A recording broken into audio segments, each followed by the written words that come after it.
สำบายดีพี่น้อง FC ทุกคนทุกท่านพี่น้องสวยเติบเลยพี่น้องเอ้ยตื่นมากกับลงไปจับงัวไว้ผูกไว้พี่น้องบ่อยากให้มันไปเนาะมันไปไกลเมื่อคืนนี่ก็ฝนตกพี่น้องเอ้ยตื่นมื้อเช้ามาเพราะว่าซุ่มซื่นเบิดตกก็สิบ่แห้งเนาะพี่น้องผู้ที่ตกห้ำต้นไม้ให้ต้นไม้อันใบป่งมื้อนี้ก็งานดองสาวสีกับงานแจกข้าวแม่ใหญ่พ่อพี่น้องแม่ใหญ่เบาไก่เนาะเฮาบ่ได้ไปใส่ดอกเฝาสวนแล้วก็เบิ่งงัวพี่น้องผูกงัวไว้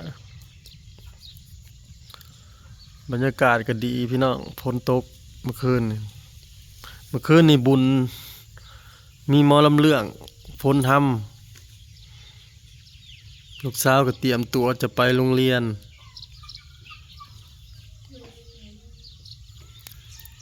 แม่ไปเลยพี่น้อง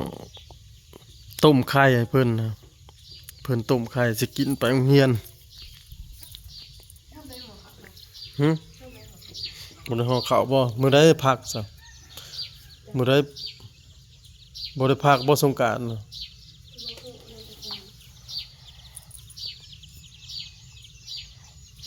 อ้ายนะกินฮอดอ้ายอยู่บ่หึไม่ใช่ลูก2คนพี่น้องไปอยู่น้ำเมียแล้วก็เหลือลูกอยู่น้ำพ่อแม่แต่ลูกสาวบ้านนี้ได้ลูกสาว2ลูกชาย1แม่นบ่มีคนในครอบครัวเพิ่มจักคนหนึ่ง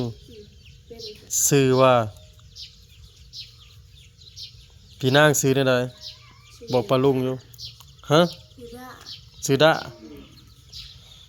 ชื่อคือบักดา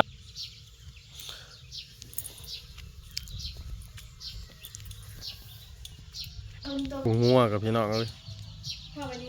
เอาเฟืองให้กินต้นมะกะโพดก็ซื่นแล้วพี่น้องเมื่อวานในตึกป่าว่าน้ำมันแห้งเลย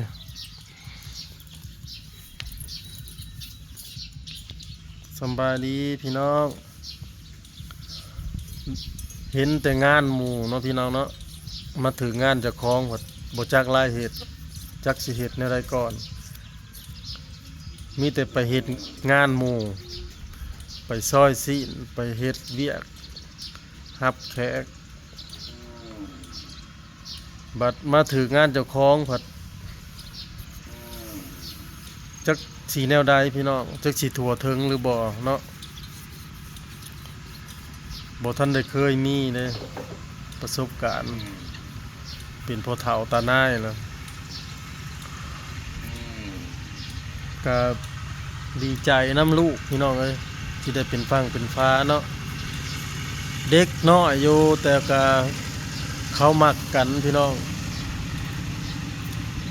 เขามักกันเขาฮักกันก็เฮาก็กีดกั้นบ่ได้เนาะคันสิหามก็เขาอยากได้คันสิหามมาโอ้ยบ่เอาได้ลูกยังน้อยก็เว้าอยู่ก็บอกเพิ่นอยู่ลูกกับพี่น้องเฮาก็กับแม่เพิ่นว่าจะเผาเอาเด้อลูกใหญ่ก่อนให้หูจักคิดหูจักสางหางานทำแต่ก็เนี่ยได้เฮาบอกเขาก็บอกได้แต่ตูเนาะพี่น้องเลี้ยงได้แต่ตูว่าซั่นซะจิตใจเขาเจ้าเอาไปก็หานั่นแหละเสียนั่นได้มันเอาเลยเด้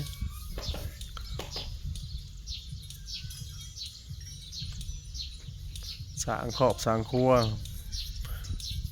พ่อกับแม่ก็บ่ได้ง่ายพี่น้องเฮาน่ะ22ปีเฮามาเอาแม่ดีแท็กเพื่อสิอยู่ได้นํกันปีนี้ปีที่20พี่น้องปีที่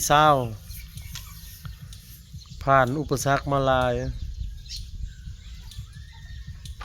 กรุงเทพเฮาก็ได้หนีไปแล้ว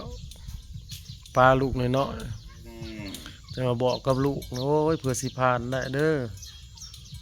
อุปสรรคครอบครัวเพื่อสิเลี้ยงเขากุ้มบ่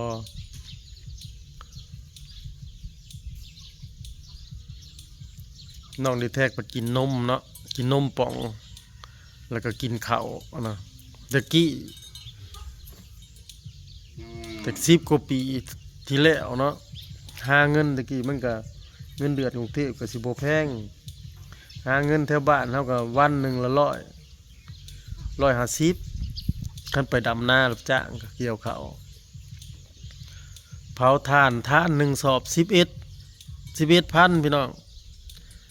11,000มันถือเงินบาทกันตะกี้ก็สิเท่าไรคู่มื้อนี้11,000บ่ฮอด20 บาทซ้ำ20 บาทจักปีแล้วบ่20 บาทจักพันล่ะ20 บาท10,000 12,000 20 บาทอย่าอัดติใครอัดเขาเฮือนน่ะยู่เขาจัง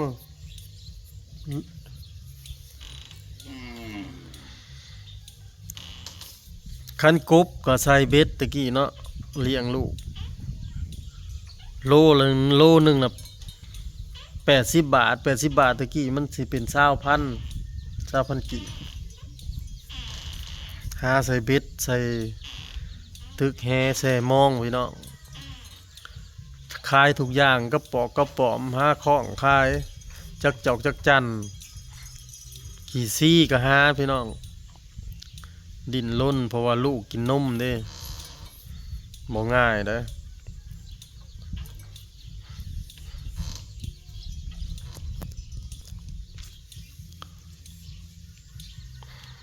บรรยากาศดีพี่น้อง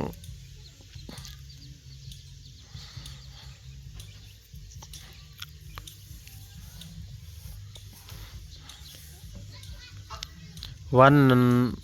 ออกมา3 ค่ำวันค้านพี่น้องเจาะเขาเลยบ่จักไรเห็ดเนาะคนเฮาก็หาบอกผู้มาเห็ดอยู่เห็ดกินก็10 กว่าคนพุ่นล่ะพี่น้อง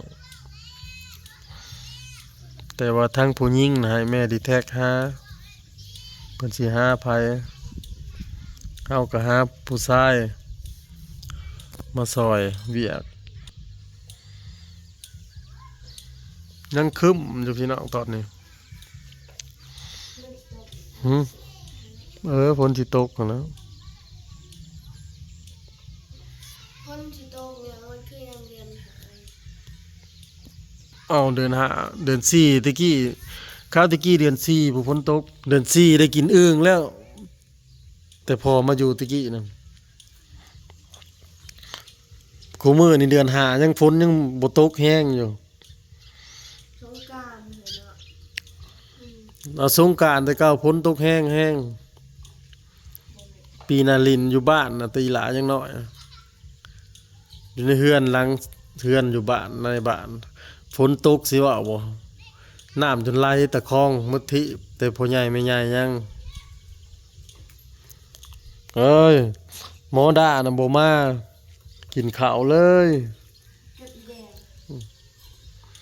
เก็บภาพไปเพียงสำนีพี่น้องบ่ได้ไปเฮือนแจกเฮือนดองเลยมื้อนี้แม่ดีแท็กเมาผู้เดียวเฝ้าเที่ยงพี่น้องเฝ้าเฮือนลูกสาวก็เตรียมตัวไปโรงเรียนพอกันคลิปหน้าเนาะขอบคุณทุกกำลังใจพี่น้องฝากกดไลค์กดแชร์หน่อยเด้อช่องพอดีแท็กพอกันคลิปหน้าสบายดี